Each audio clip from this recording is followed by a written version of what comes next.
नमस्कार, मैं जगन्नाथ जीवन रहस्य में आपका स्वागत करता हूं। दोस्तों, क्या आपने कभी सोचा है कि जिन परंपराओं को हम आंख मूंद कर मान रहे हैं उनके पीछे का सच क्या है? क्या कभी आपके साथ ऐसा हुआ है कि किसी अंधविश्वास की वजह से आपको या आपके किसी करीबी को कोई बड़ा नुकसान उठाना पड़ा हो? आज के वीडियो में हम एक ऐसे ही विषय से पर्दा उठाएंगे और उसे तर्क की कसौटी पे कसेंगे। चलिए सच को गहराई से जानते हैं। मैं अंधश्रद्धा यानी जादू टोना और तांत्रिक विद्या जैसे कृत्यों को एक आध्यात्मिक ऊर्जा के रूप में देखता हूँ। इस ऊर्जा के बारे में गहराई से कहा जाए तो हम अपने अंदर जिन ऊर्जाओं का हर क्षण अनुभव करते हैं वही वास्तविक आध्यात्मिक ऊर्जा होती है। यह ऊर्जा केवल मनुष्य की शारीरिक सीमा तक सीमित नहीं है, बल्कि इस अनंत संसार में जितने भी जीवधारी विद्यमान हैं, चाहे वो सूक्ष्म जीव हों, पशु पक्षी हों या वनस्पतियां, उन सब में ये समान रूप से व्याप्त है। यही वह शक्ति है जो हमारे अस्तित्व और हमारे विकास में कारणीभूत होती है। जब तक ये ऊर्जा हमारे भीतर संतुलित और स्थिर बनी रहती है, तब तक हमारा जीवन भी पूरी तरह संतुलित और स्थिर रहता है। वास्तव में यही आध्यात्मिक ऊर्जा हमारे जीवन का आधार भी है और हमारी मृत्यु का कारण भी। यहाँ एक बहुत ही गहरा और सूक्ष्म अंतर समझना आवश्यक है। यद्यपि यह ऊर्जा समस्त चराचर जगत और सभी जीवधारियों में समान रूप से विद्यमान है, लेकिन इसके अनुभव करने की क्षमता में एक बहुत बड़ा अंतर है। हम मनुष्य इस आध्यात्मिक ऊर्जा का साक्षात अनुभव कर सकते हैं। मनुष्य के पास वो चेतना और वह विवेक है जिससे वो अपने भीतर प्रवाहित होने वाली इस शक्ति को पहचान सकता है, उसे महसूस कर सकता है और उसे दिशा दे सकता है। लेकिन इस संसार के अन्य इतर जीव, चाहे वे कितने ही विकसित क्यों न हों, इस ऊर्जा का साक्षात अनुभव उस चेतना के स्तर पर नहीं कर सकते जिस स्तर पर एक मनुष्य कर सकता है। इतर जीवों के लिए यह ऊर्जा केवल जीवित रहने की एक जैविक प्रक्रिया है, लेकिन मनुष्य के लिए यह स्वयं को जानने का एक द्वार है। यही वह अद्वितीय गुण है जो मनुष्य को सृष्टि के अन्य प्राणियों से अलग और श्रेष्ठ बनाता है। परंतु इस महान शक्ति के साथ एक बड़ी विडंबना भी जुड़ी है। धर्म के नाम पर हमने इस निराकार और अनंत आध्यात्मिक ऊर्जा को बहुत से कैरेक्टर पात्र दे दिए हैं। सदियों से चले आ रहे इन कल्पित पात्रों और मानवीय आकृतियों को ही आज हम अंतिम सत्य मान बैठे हैं और उस मूल ऊर्जा को भूल चुके हैं जो इन सब के पीछे सक्रिय है।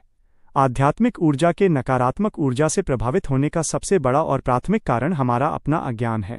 प्राचीन समय में जो ग्रंथ रूपी अनुभव हमें मार्गदर्शन और आत्मखोज के लिए दिए गए थे, समय के साथ हमारी बुद्धि संकुचित होती गई और हम उन प्रतीकों और शब्दों को ही अंतिम सत्य के रूप में देखने लगे। हमने सत्य को खोजने के बजाय केवल उसे पढ़ना और रटना शुरू कर दिया। इसी अज्ञानता के कारण हमने अपने मस्तिष्क को जैसी इन्फॉर्मेशन, सूचना दी, हमारा शरीर ठीक वैसा ही प्रतिक्रिया करने लगा।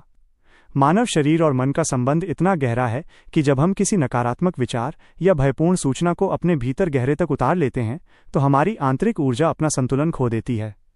वो ऊर्जा जो विकास के लिए थी, वो विनाशकारी लगने लगती है।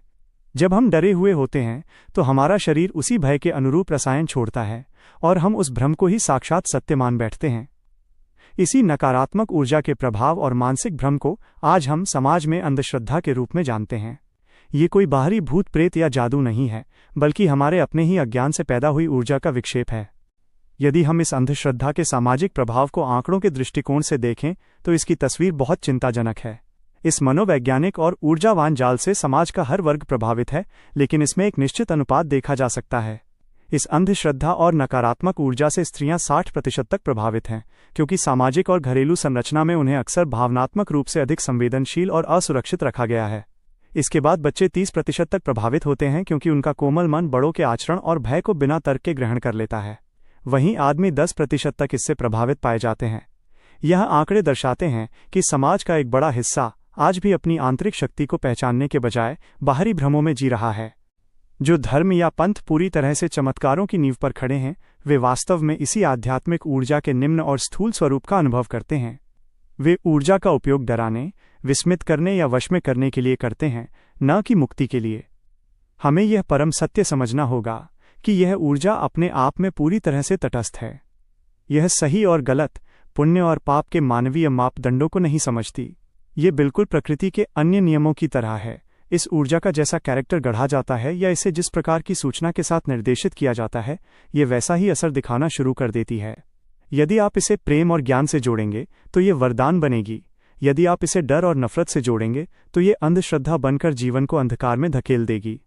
अतः इस जीवन रहस्य को समझना अनिवार्य है कि हम केवल मांस और हड्डियों के पुतले नहीं हैं, बल्कि हम उस आध्यात्मिक ऊर्जा के साक्षात केंद्र हैं जिसे हम स्वयं अनुभव कर सकते हैं। अंधश्रद्धा से मुक्ति का मार्ग किसी बाहरी क्रियाकांड में नहीं, बल्कि स्वयं के प्रति जागरूकता में है। जब मनुष्य अपने भीतर की इस शक्ति को संतुलित करना सीख जाता है और ये जान लेता है कि उसके अनुभव उसकी अपनी दी गई सूचनाओं का परिणाम है, तो वह संसार के सभी कल्पित डरों से मुक्त हो जाता है। यही वह परम ज्ञान है जो हमें अंधकार से प्रकाश की ओर ले जा सकता है और एक स्थिर, संतुलित और जागृत समाज का निर्माण कर सकता है। अगर आपके मन में कोई सवाल हो या आप किसी विषय पर चर्चा करना चाहते हैं, तो मुझे मेरे इंस्टाग्राम आईडी पर मैसेज ज़रूर करें। साथ ही आप फेसबुक पर भी मुझसे जुड़ सकते हैं। इन दोनों के लिंक आपको नीचे डिस्क्रिप्शन में मिल जाएंगे। मैं आपके सवालों का जवाब देने की पूरी कोशिश करूंगा।